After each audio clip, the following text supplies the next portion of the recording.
Hello. Hi there. Hi. Welcome to my YouTube. My name is Farah. It is 10:22 on this beautiful Friday, October 8th. Love it. And I have been doing my followings usually at 1:30 p.m. Pacific Standard Time on Fridays, which is my pop culture show where I get to review all the topics that I have been following throughout the week, obsessively or whatnot, and we can discuss them. And I have just to do some stuff today that prevents me from being, just in the best Wi-Fi capabilities. And so to bring some peeps here a little early on this Friday, I'm thankful that you guys are here to like hang with me and talk about what we have to talk about on the docket, which is a special edition, as well as some other stories just this early in the morning. Thank you for just kind of, going around. I appreciate that. I have some peeps in the house. Marie says she loves this top, looks fantastic. It's actually like a cheap Target onesie that I bought, and I'm just wearing bra straps that, doesn't quite go with it, but you know, I have I have to do what I have to do. So, hello, Anissa. Hello, Robert. Hi, Mickey. Hi, Venus. Aaron's here. Anne's here. Mm, this is a great. So, having said it's a special edition, what I'm talking about is we're going to get into some of the 90-day under the shows category, some of the 90-day drama that's happening outside, including Jeffrey and Vari a few seasons back, who on Court TV yesterday, which I don't watch Court TV that much, my loves, but they presented his domestic violence trial against his girlfriend, ex-girlfriend, his actual fiance at the time, obviously ex now, and was found guilty. So that's really intense because after that, after all of the stuff went down with this person that he was found guilty with, is when we saw him on the show. All of that already transpired. And there were like pending court cases and stuff, and the producers put him on the show with a woman to like, it's just interesting. So we'll talk about it. Don't worry. Let's see. Hi, Heavenly. Okay, so let's start with some things that I have on the docket just to talk about. Because of course I have two Google Docs, right? And this one's loud. Deet. Okay, deet. Okay, great. So I still like, okay, I would like to say that I've watched everything that is in the news, and I just haven't yet. So like one whole thing is I keep really wanting to watch. This is all over the place. One whole thing I keep wanting to watch is that Lala Roo LaRue documentary, which we've talked about cults on stuff and MLMs. We've touched into this, and there really is just like such a push to kind of like expose such organizations that feel like they prey on people and exhibit, like a completely different veneer of making money or women empowerment or whatever. I have never been in an MLM, nor have I bought a product from one. But I know that there are a lot of women who I know in my life and who are listening right now, maybe, who have those kinds of businesses. So I get that it can be really triggering and really like attacked to like talk about that. And it's interesting. Mary Brown, who's one of the sister wives of Cody and Mary and all that stuff. I like a sister wife. Not the Seeking sister wives, like old school Mormon ones. She is a LaRue. I don't even know if I'm saying it right. LaRue, honey, like spokesperson, And so she had to come out with a statement being like, they're wrong, and it's a great company, it's the best company, and blah, blah, blah, blah, blah, blue. I don't know, my loves. It's hard. I'll be honest. I know if I wasn't, I don't want to listen. I know that there are women who are involved in that. It's going to be like awkward and to like talk about. But I'm just going to tell you from the outside in. It does feel like you are in a religion and you are trying to get me into your religion that I have to buy into. It doesn't feel like supporting a friend when they get into those things because it becomes all they're talking about because they have to make money because they are indebted to the product. And then there's this like desperate feeling. And at the same time, I just am someone who likes to shop for my own products across all categories and brands. I have my favorites. And so, anyway, um, Lou LaRue. I love you so much. Lou LaRue. No. Okay. Now I didn't say, okay. So it's Lou LaRue. Lou LaRue? It's not Lou LaRue? It's Lou LaRue? Like row a boat? Okay. Oh, it is, huh? Wow. Oh my gosh. Okay. Lynn J, Ramsterdam, Rosh Hashanah. So I haven't, other things I haven't, Monica too. I'm just saying hi to my loves. So I wanted to get those out of the way. I also haven't watched the Dave Chappelle final closer comedy special on Netflix, right? Now, this is a hot topic. And, but it plays out in this way. This is not the first time that Dave Chappelle has brought up controversy and discussion from literally like the last Netflix special in this like deal that he has. And it's because he talks rather callously about trans people. There's a callousness to the way he's talking, and it's because he feels like his place is that another like side, like what that like. Okay, so Dave Chappelle is a Black comedian. What? No, but obviously. And so it's just interesting because he is saying how, and I didn't watch the closer, so I am trying to just give you the gist of what he says. He says that offending the trans community in America, the barometer of where we are right now, seems to be more intense and than insulting any other community, and including other oppressed communities. And why is that? So, but does it in a callous way. He doesn't he provides context, but it's Dave Chappelle and it's not like Day Medna. Like, thank you, anyone who gets that reference. Giving this, and like, oh my God, my Day Medna reference. I love a character. So, one person who was upset by this, and there are many, was the showrunner of the show Dear White People, which is it's a Black character-centered show, obviously, character-centered show. And thank you so much, Robert. Things it up. I'll sing the song after this. And the showrunner is a white trans person. And the white trans person showrunner of Dear White People, a predominantly very intensely narratively Black show, went to Netflix and was like, until you remove Dave Chappelle, like I don't want to do business with you. Which in one of Dave Chappelle's jokes,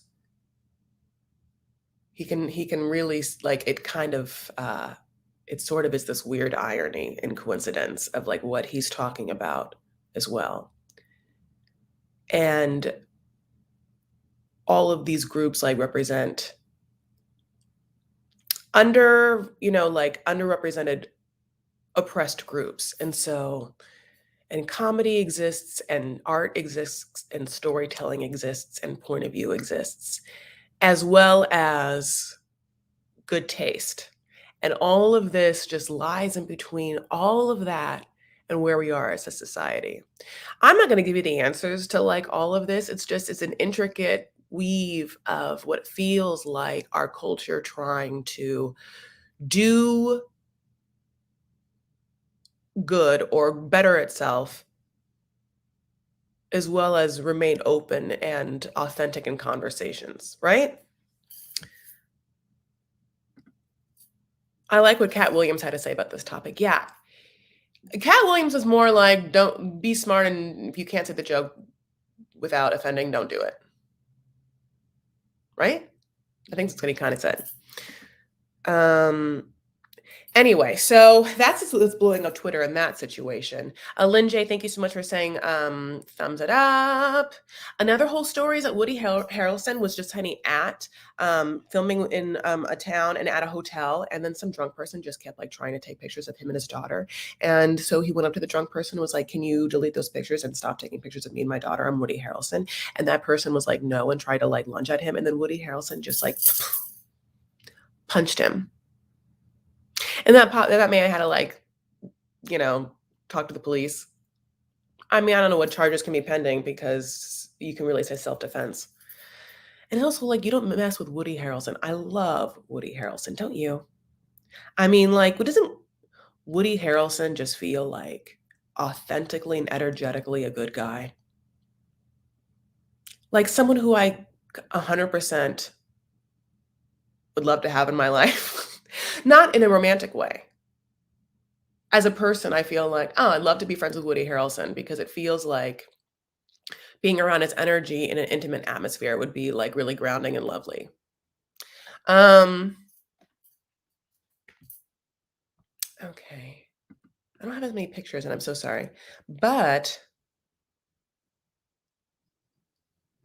business news before I get into all of the 90-day drama is I don't know if you guys are fans of Food Network or Bobby Flay, but like for years they've gone hand in hand, honey. I mean, that man couldn't have more shows. Be Bobby Flay and Bobbity Blue this and chilling and grilling and Bobby, honey, and Giada in Italy and Bobby's making brunch, honey, and Iron Chef that and someone with his daughter. I mean, that man, it's like him and Giada's network. Well, it's him, Giada, and Spiky Hair Boo Boo's network.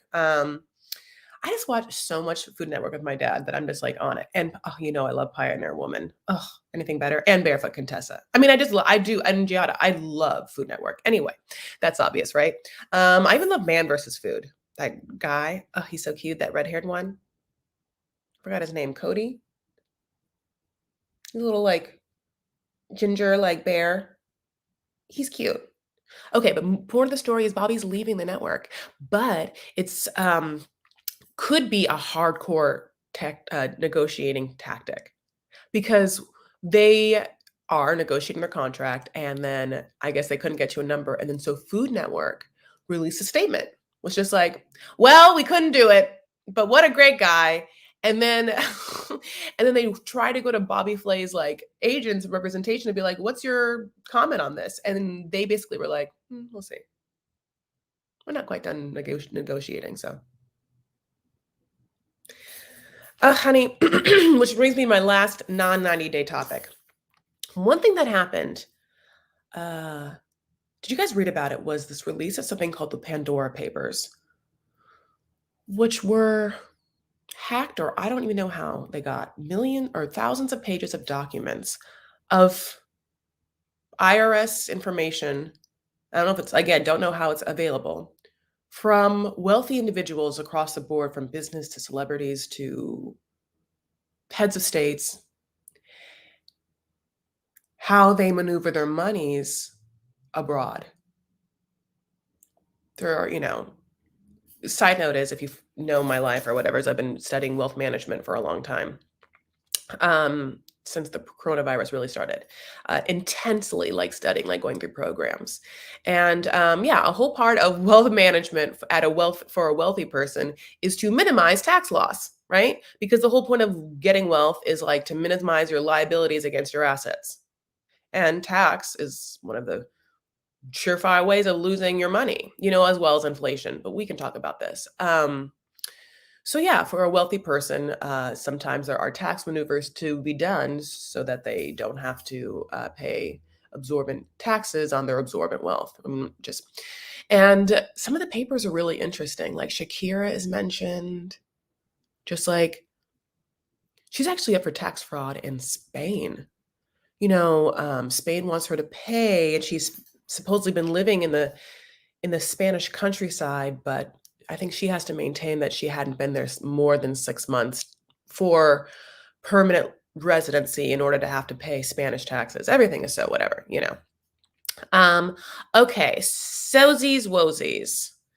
Moving onsies onesies. Jeffrey found guilty. These are the topics I have to talk to you about 90 Day. Jeffrey found guilty, some of the single life, Michael and Juliana, Tanya and Sinjin, Nicole and Anson. So that's what's on the docket. The Jeffrey obviously is the biggest one. So Jeffrey had a girlfriend. They were engaged at the time. It's pretty redhead. I don't want to show pictures of them. I thought about it, but it just seems a little over the top. You can find these pictures. It's not important. And definitely I'm not going to show the domestic violence ones. No. But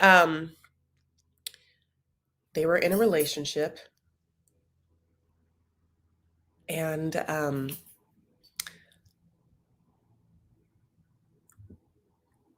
there was a domestic, if not more than one, but one night of domestic incredible violence where her face was all bruised up, and she maintains that she had just champagne earlier in the evening, and she got back to the house and he got incredibly angry, incredibly violent, hit her head against the stairs, and she looks bad. And he maintains that she had been poured very strong cocktails earlier on in the evening, which obviously different from champagne, and that she had inflicted her injuries herself. And that if he had inflicted the injuries that she is saying that he did, that she would have required even more hospital help.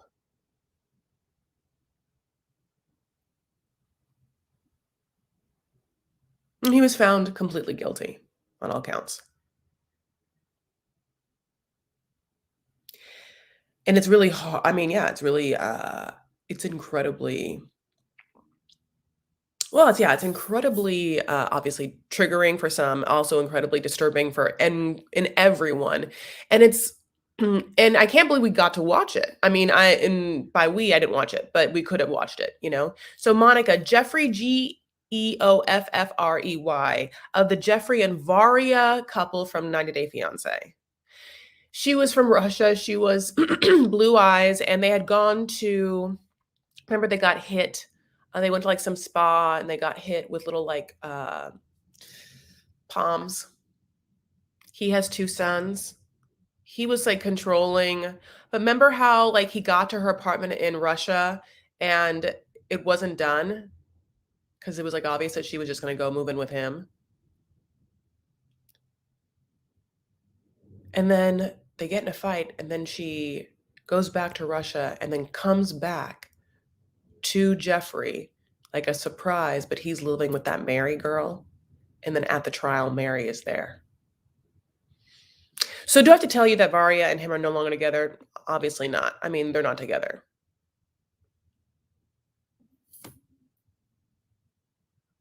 Jeffrey looks like a strong kettle simmering to boil. I mean, it's interesting because he has a very intensely like hard body, you know, like he's a muscular person. And he has like somewhat piercing blue eyes. It's just that the look behind the eyes has always been to me a little like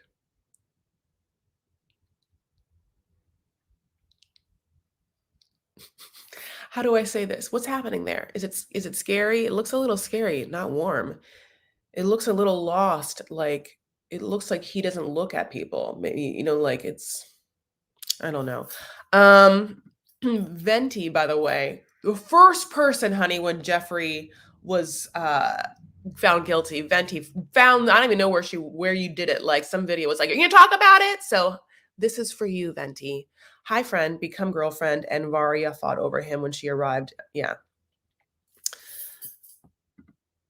He looks like someone who would enjoy someone's selfish suffering. Yeah, dead behind the eyes. Yeah, helter skelter eyes. It's just that he had like they're like, but it's weird because they're so piercingly blue and big. You know, they would just be like, you know, and mm,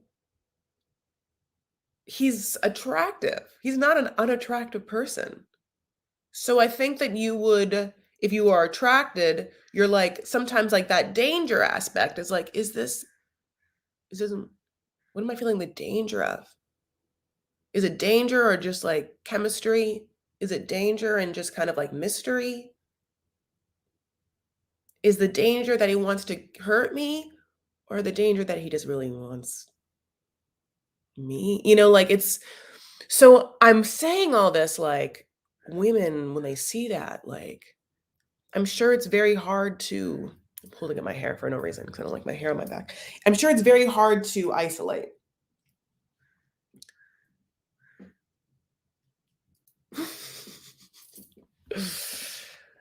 Of course. There was only one in oh, the sensation is Lawrence Alexi guy in the entire franchise that I found the least attractive. There's not one. Wait, there's not one that I find the least attractive. Okay, except for Lauren, I say. Okay.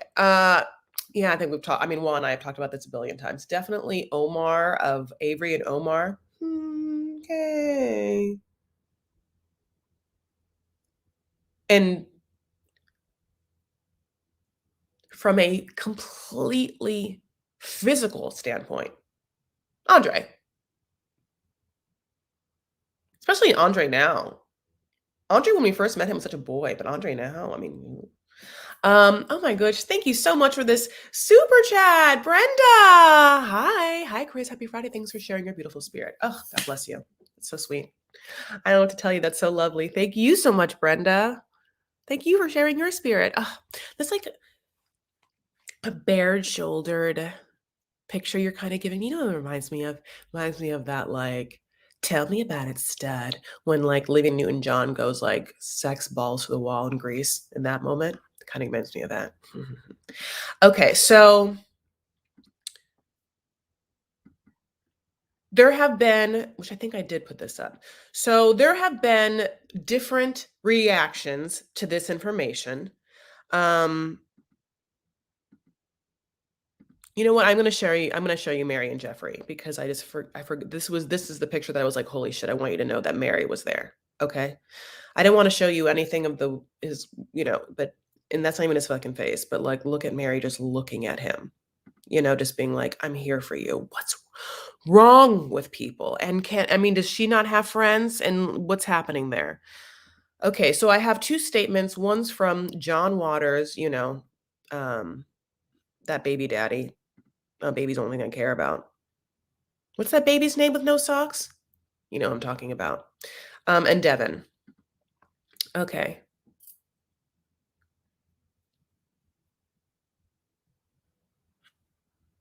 So, it's actually both pictures. Okay, so I know it's small, so I'll read it to you. I'm sorry. On this side's Devin, right? So Devin of Jiwoon. I love you guys so much. I didn't watch that much of her. She looks completely different though. So she says, verdict, guilty. I'm happy justice was served. Being a domestic violence victim myself. Oh, it's a period. I love people so much. Come on, that doesn't need to be a period. Should be a comma. Okay. I'm so happy she got justice. I'm happy she can finally feel safe. No one should ever have to go through that. Having said that, she's making a point, and I'm so sorry that she is also a domestic violence victim herself. So it's not to be grammar police in this moment, but like I had to look back and be like, oh no, that really should have been a comma. Okay, so that's her statement. Now this is a little longer one, and this one is real like someone's feeling a little guilty. Okay. So John. Should I read this in like whatever accent that's going to be? My relationship and friendship with Jeffrey ended today, along with his presumption of innocence. Jeffrey and I have spoken many times about my absolute and unwavering disgust of abuse and violence towards those we are meant to protect. I gave Jeffrey the presumption of innocence, and I never asked him for his side of the story, as never wanted my opinion of the case to be tainted by wanting to believe a friend.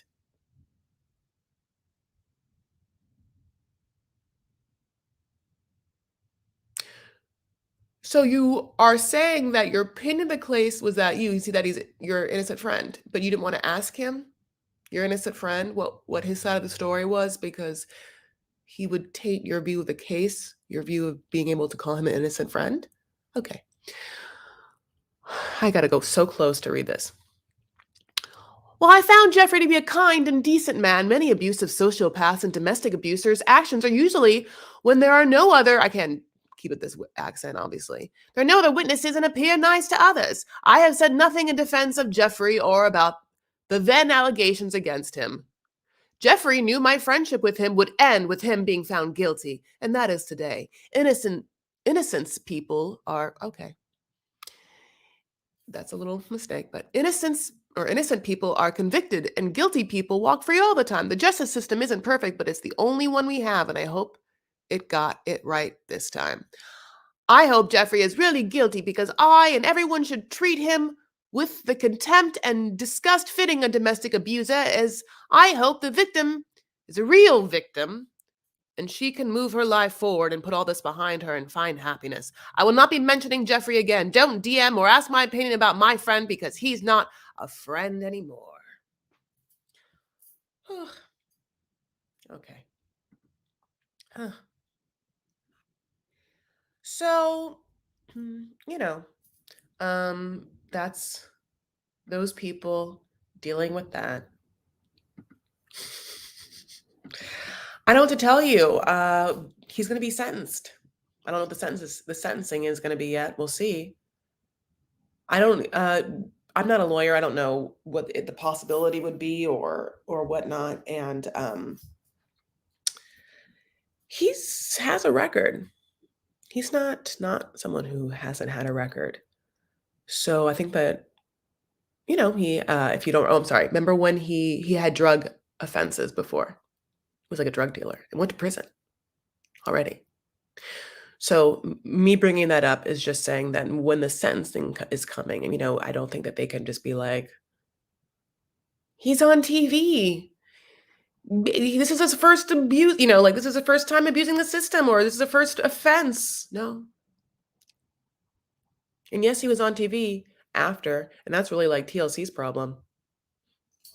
Remember when he was a reenactment actor for murder shows? That happened too. This is a real thing. I can't even believe this. Okay, so I'm going to yeah. So up on the docket is the single life, and the single life two's coming back with people on it. Okay, and so Debbie is one of them. Of Colty and Debbie, she's very excited to try and get some D. I mean, it's not watchable TV. Tanya and Sinjin are on it, right? And so I had showed that picture of Tanya and Sinjin before, but I'm people are really happy for Sinjin because Sinjin's going to be able to really come into his own and find, I think, a woman that whose energy and his mixes together, and possibly a soulmate. And Tanya should just go back to her soulmate. Because you've already been on TV saying this one person's your soulmate. So I mean, like, who else is going to be with you? You know what I'm saying? Like, I wouldn't go on TV being like, the love of my life, the best sex I've ever had died. Um, Nothing will ever compete. Everything else is just kind of like whatever. I'm just like chilling and spending time with until I die. I mean, it's not really a sell for anyone unless you just really don't hate yourself. So let's talk about this too, Anne. Jennifer, what's that man's name? What was her boyfriend's name? Oh, that guy that was just like tiny whiny, tiny, who had the girlfriend that was all yelly at him. And then he went to visit Jennifer and she just kept calling him a pussy because he was. He makes fancy guns. There we go.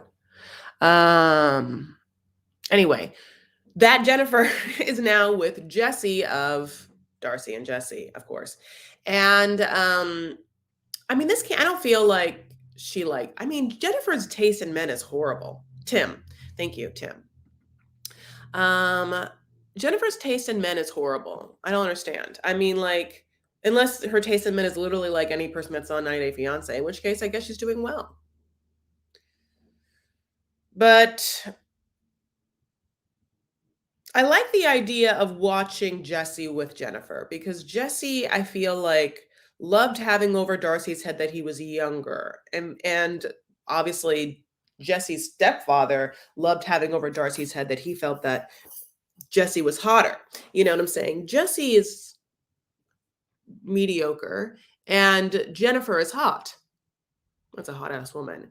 So I kind of, and younger than Darcy. So I kind of would like to see what Jesse is like, power dynamics and the way that he is egotistically around a woman who is younger and hotter. Um, but this is the drama that I did hear this too, is that basically she's two-timing him or just dating other people, which is what she should be doing. I'm sorry. There are different levels of dating, right? You are dating people. If you are boyfriend and girlfriend and you declare each other, then there's a whole other aspect of that. And I assume that for someone like Jennifer, if you want Jennifer to claim you, and if you want to claim Jennifer as your girlfriend in a monogamous relationship, I can almost guarantee that she's going to want a certain amount of security. I don't know what Jesse has, but I don't think Jesse can provide that security. What Jesse can provide Jennifer is a chance to be on a show, but she doesn't have to be just like with him for that. She can be dating because Jennifer would be smart to be dating other people because that way her story involves dating other people.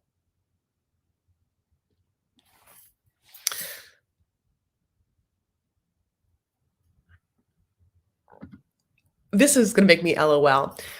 The only thing Jesse has going for him is his accent. You know, this is going to get me in trouble because I love me some Ramsterdam. Oh my God. No, Ramson already said it. Oh, you make me so happy. I don't like that accent. I love Dutch accents. Jesse's voice and accent, or Jesse's manner of talking, or Jesse's voice, and all the ways in which Jesse's voice goes into my ear isn't something that I need to hear over and over again. Now, there are so many weird ass accents that like you can be saying whatever and I will just drool over, right? Just drool over, like grossly. I mean, Scottish, North Country, Ireland, yes, Britain, yes, Italy. I mean, obviously, like different Arab lands, you know, like, oh, I love like Ethiopian and like Nigerian men. You know, no, I speak English, so like these are people, anyone like so these are accents that are being spoken to me in you know where I hear the accent and the English is being spoken to me. There's just so many, and Jesse's just isn't one of those in one of those camps for me. No, no, no, no, no, no. Doesn't need, I don't need that. Um, French, so sexy, so sexy, so sexy. I hope they think the same of me. Do you think there's a bunch of like Italian men being like, ugh, the sound of a California girl that was born in the Valley and raised in Orange County. There's nothing like the sweet sound of a California, like, whatever this is. Like, mixed with whatever this is. Makes me so hot, is what they're saying. I'm so sure. So Michael and Juliana, let's talk about this. Okay. Oh, did I talk about everything that's on Single Life? I think I did. Oh, the people I care about. We'll see. So whatever. So Michael and Juliana. Michael and Juliana have been playing on Instagram like they are no longer together. And it's also been somewhat revealed that their house that they bought has been foreclosed upon. Supposedly, if we're looking at just papers, he bought that house for like 1.9 million and made one mortgage down payment for $250,000 and then stopped paying the mortgages in April of 2020. Now, there were COVID mortgage moratoriums. I can't say those words, but basically, like COVID precautionary measures, security measures that went into play for people with mortgages to not be kicked out of their homes during this time. But supposedly, in a different document I read, he had a private mortgage, not a federally backed mortgage, so that his mortgage wasn't under the terms of those things. CC is on the last picture I saw. He has a picture of CC on his Instagram, and she looks cute. So let me tell you. So house is being foreclosed upon. Juliana has been in Europe, honey. And you know how there's like, this is also kind of reminds me of what's happening in like Monaco, is that like the Princess of Monaco hasn't been there in like, or one of the queens or whatever, the Queen of Monaco, like hasn't been there. Or is it Monaco? My God. Like she supposedly like fell ill and just has been in like South Africa this whole time. And she won't go back or whatever. And it's like very awkward. And they're like, everything's fine. And she'll come back. But it's like, so people have been asking her, like, "What's happening with her? Like, are you and Michael together?" And she won't say yes or no. And she kinda is, like, being vague, like, "You guys are going to hate me, and bloobity blue blobbity blue." And he had last, posted, like, September 9th, we're on her commenting on her thing, and people have been asking him, like, "Where's Juliana?" And he'll answer back on his Instagram, "She's in Europe," but won't answer anything else. It feels to me like some good marketing, Instagram marketing. I should take this French so sexy off because it feels like maybe we're just gonna like see someone be on a show again, and like they're like trying to drum up interest in us and caring about their relationship. Because up until this point, it felt like they got together and what everything worked out. She's like the love of your life. Your kids love her. Your ex-wife loves her. She loves everyone else. Everything's great. You just are this kind of old white sort of man that just got this incredibly gorgeous young ass model from the poorest country ever to just come live with you. Is that what it is? And so, and it all worked out, which is kind of like what we were led to believe until this moment. So yeah, she has a TikTok. She kind of answers back vaguely and deletes things, and he answers back vaguely in the comments. And one person asked her, "Don't you miss Cece?" And she goes, "Oh my God, I miss her so much. Like, I love, like really, it's just it's suspect and vague." And I wonder I of course wonder what's happening. Juliana's husband's such a dud. I care more about the kids. Oh, Princess Charlene, do you see the wedding? I've never seen an unhappier voluntary bride. I know. Yes. But isn't that kind of like this where I know that you maybe haven't been following the Michael Juliana thing, but the fact that she's just like in Europe, there's no like that she's gonna come back. Granted, in this Charlene thing, she's been unfortunately sick or medically unable to come back to Monaco. But she ran away before the wedding, and there are rumors that she was forced into it. Crazy. Absolutely crazy. So, Nicole and Asin broke up, you guys. Talk about another like that didn't last, but they lasted so long. But I'm so happy she finally was just like, no, And so here's her update. Here's a couple life updates with me. I made a big decision in my life. I'm enrolled in college at SCF. It has been a challenge going back to school after so long, but I'm determined to make a better life for me and my daughter. I'm currently working on prereqs to get into the radiology program. I'm so blessed to have the supportive family that I do. They help keep me going on the days I doubt myself. For those who have asked, my relationship with Asin has ended. I'm currently concentrating on school and making sure my focus is on what's important. I'm so happy for her. Is that not like the comment? Is it not? That's like what we always wanted. Like, oh my God. Great. Good.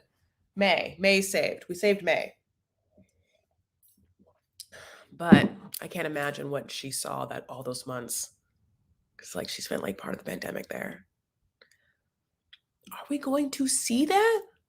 Was any of that? Because like things came out that like that the money they gave for like the shop, like went to like, I don't know, maybe like his wife, he has kids, like all this drama came out since we've gotten like any sort of season with them.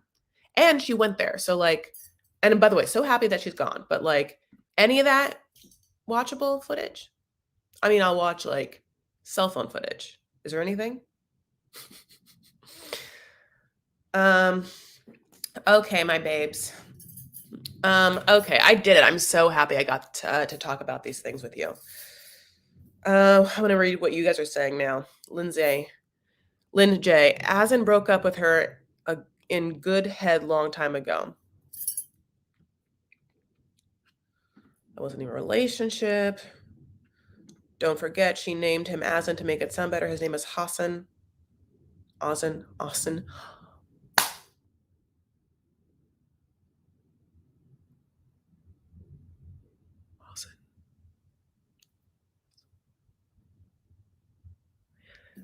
Amsterdam, you know what? You just really, I didn't know that. I was today years old when I knew that. I didn't know his name was an Ozin. I did forget. Oh my God, his name was Hassan? Hassan? I'm like, I can't get out of the Z. Nicole and Ozin. But his name that whole time was Hassan. Hassan. Or Hassan. Hassan. Hassan. Okay. Wow. Well, no, I didn't know that. She couldn't pronounce it. Pronounced Hazen. Has in. Okay, hasn't. Okay. You know, I have such problems. I would have a problem with that. No, okay, not that I would get it, if especially with my beloved, I would just like, I would get it after a certain point, like how to say it. And the weird thing is that name, Hassan or Hazen or as we're saying it, there's like that name alone, there's like a bunch of ways to say it. Like, you know, like Hassan Minaj or Hassan Minaj, you know, like that comedian.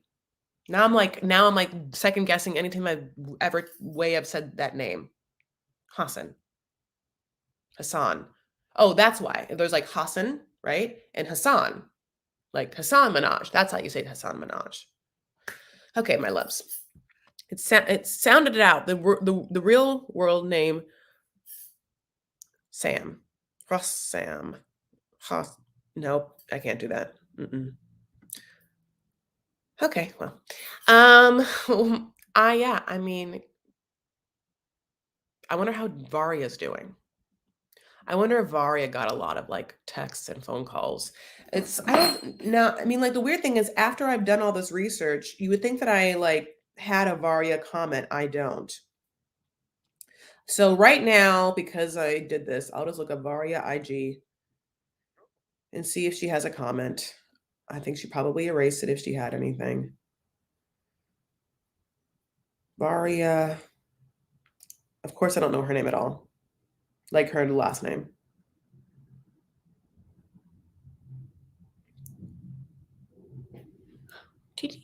He's a farmer now. Oh, nothing. Nothing. I can't.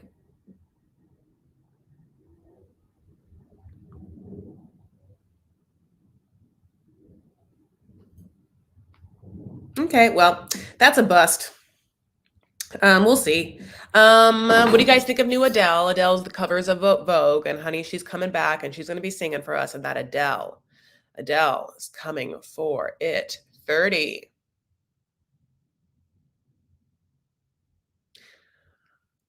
Adele 65. Anyway.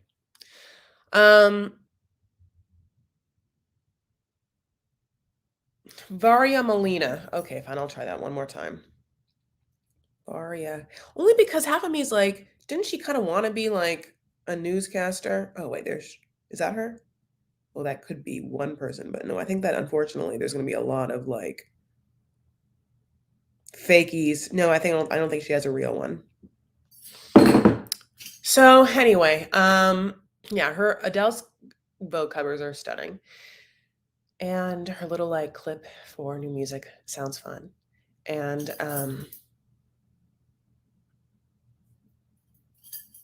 yeah. Yeah. Sorry. And those pics with curlers in her hair all Sunset Boulevard by me. I love Adele. I'm here for her new man.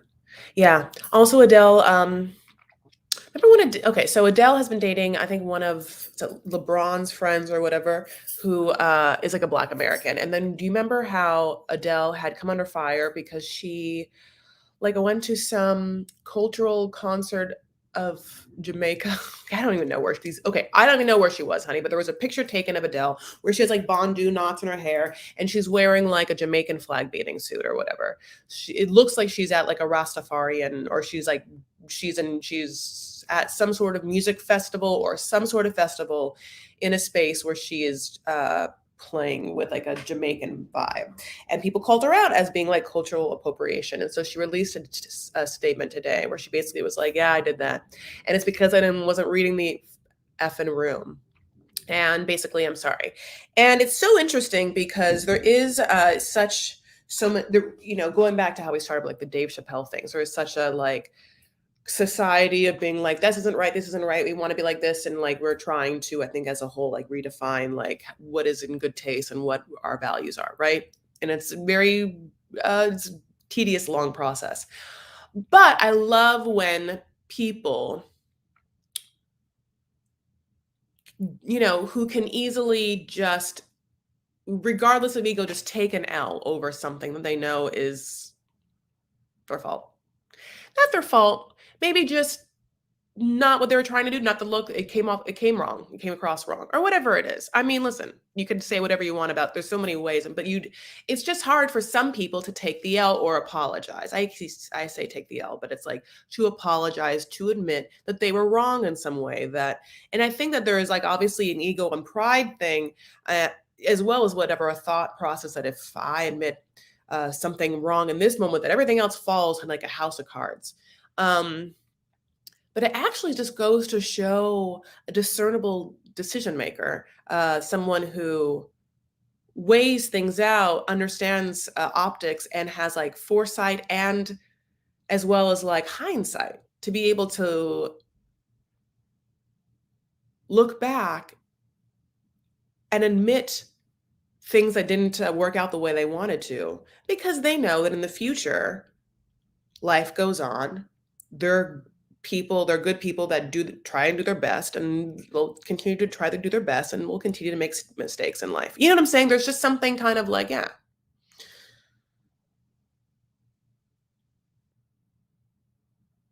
Oh, whoa, Screen Rant said Vari deleted Insta after he was found guilty. Yeah, probably because the 90-day universe. Yeah, Mike, whether you're here with me talking about that 90-day, great, God bless, right? We know that in the YouTube, world, there's a lot of other people besides me. And in the social media world, there's a lot of other people besides me or have different point of views, and God bless, right? In the 90-day world of bloggers and recappers, there's just different levels of intensity. And there's also different levels of intensity of fans and people that watch the show on social media. There's just like a huge difference between, I like to think, someone like me who talks about these people, but I have like a whole life that I pull from, and like I'm talking about 90 Day, but I can talk about other people too. Or I can talk about like real life subjects. I'm like a whole person. Then there are people like recappers that are really like heightened focused on 90 Day or whatever, and enmesh themselves in the drama to get seen and to get higher stakes in the world, to get more eyes, of course, to make more money. And that invites a seediness, like a boundary level between you and the cast members, where then also you are taking pictures with the cast like your friends or whatever. You're not, I'm not friends with you. And then there's like just in it, as well as then because the cast members are themselves doing messy drama stuff, like these bloggers like insert their stuff in, because then they all feed the same sort of like media cycle of like the underworld of this kind of trolling Instagram OnlyFans level. And I am scared of that. I don't want to name the bloggers, but they actually just got sued. A bunch of bloggers got sued from this topic by what's his name? Andrew, and like a teen mom. And they like, I don't know. They're just But it's not just the bloggers. It's also like, and this is so funny because maybe because I'm not the type of blogger that none of these people, none of you guys are. I've never had these comments on that ever, ever. No one ever goes to any of my recaps and ever displays angry, mean, weird, trolly comments about 90 Day cast members. But the world has so many of those. And I know you know what I'm talking about. And they're all over the cast members' Instagrams talking so much shit as if they know them, as if they think these people have to comment to them. It's so, there's like this energy cycle that is like, well, obviously incredibly toxic and just such a waste. And I think about the fact that like that energy cycle is so negative. It's like both people are fed badly from it. Like the troll gets some sort of hit from it. I don't know whether people agreeing. And then the celebrity involved, I guess, gets engagement in their Instagram, but then also it's like negative energy about you. It's people hating on you and you hating on someone. So we had to talk about, like why I needed to talk about Jeffrey is because it's crazy that the TLC producers let this person be on the show. I mean, 100%. And it's crazy that a man would say that this person, this woman, self-inflicted her injuries and everything was a lie.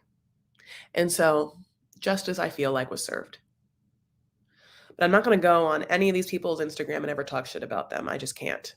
And so I just sometimes I am so deeply honored that for some reason, the pocket of people I get to talk about stuff like this with, meaning you guys on this channel, are like on a similar page and vibe where we can, and it's not the worst. Maybe it's not the best. I mean, I don't know. Should I be honest? Should we not be talking with these people? Yeah, maybe I could be talking about like how we all could be helping kids right now, 11:15. Maybe I could be like trying to organize at 11:15 like some sort of ocean cleansing day where because of that oil spill. I mean, of course there are better things to do with our time, but like in this moment my heart hurts for Varia. I bet she got a lot of like information. And a lot of people like vitriol at her. Can you, I don't know. Okay. Chantel, I just joined. What happened with Jeffrey? Mommy. Okay, I have to go. So last but not least, Chantel. Jeffrey of Jeffrey and Varia was found guilty on court TV yesterday of a prior domestic violence incident that actually happened before he was on the show. He had a girlfriend slash fiance slash ex-fiance that he beat the shit out of and then blamed her, said that she did it.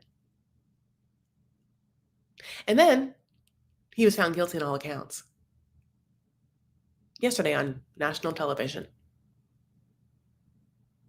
So that's what happened. It was crazy, Oh, yes, honey, And I long for a day. This is what it is, right? To me, the best way of dealing with the way society is now is that the strongest amongst us should protect the weakest amongst us.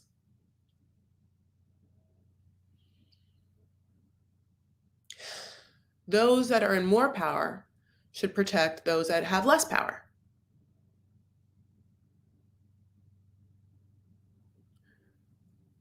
I want men to protect women, and I don't want women to feel threatened by men. I don't want transgendered females to feel threatened by men. I don't want people of color and Black people to be threatened by, I'm going to say, anyone white. Because a Black man can be threatened by a white woman, like a Karen who's going to like say that, make up a lie. And she, in her position, could be granted obviously could be granted power over this person. There are ways in which we understand the power dynamics, and so we recognize ways in which we have more power and authority than those under us, those that are more oppressed, and we try and help them. So that's what it is. That's what we have to do. And I will finally also say that there's a different side that will say that there are people like comics that need to sometimes be given the room to work out some of the societal discussions we're having. And I think that Dave Chappelle is a smart person, and I think that he has evolved. And I'm hoping that we'll see sort of an evolution of his point of view of this subject as well. But at the same time, what he said, people are falling into and kind of like doing what he said. So it's a very, it's a hard thing to do. I'm like talking so softly and so lowly. Because it's like, how do I can't put a bow on all this for you. There's no right answers. There's just all of this discussion up for thinking. Read The Gift of Fear. It tells you when to listen to your gut so you can avoid the Jeffries, big eggs, and other cons and creeps. I like that. Yes, absolutely. Also to help kids and have a love for kids. Please become a foster parent or court of advocate if they're needed. Oh my God, I would love to become a foster parent. Oh God, what a dream. I would love, love, love, love, love to be at a place in my life where I have, yes, a home with space and rooms, beds. And I consider dogs to be a part of this, animals in some way, and be in a space where I can foster kids. That'd be great. All right, my loves, I have to go. I love you guys so much. Thank you so much for being here and spending this time with me on this earlier time. A special edition of Following with me, Chris Farah. I really appreciate you guys and your energy and your comments here. Thank you for liking this video. Thank you for hanging out with me with wet hair. Thank you for subscribing. And yeah, happy, Halloween and festive times in the leaves. So on the docket coming up Sunday, 90-day tow, and then Wednesday, say what? Friday will be my last following, and let me tell you, I leave for my fall foliage tour next week. So Sunday tow, Friday following, and the next Sunday tow will be up in the air. Don't know what my Wi-Fi capabilities will be. I just have no idea at all. And so I would like to try and figure that out, but that's the truth. So you will have me 90-day on Sunday, and then say what on Wednesday on Waz channel, and following on Friday back here. And then my loves, I'll be gone. So absolutely not. Anyway, love you all so much. Want the best for you. Want you to have such a great weekend, and I want to take a breath together. As our big girl energy, take care of yourselves and one another. Stand up for what you believe and make art. Okay, my loves? All right. Bye.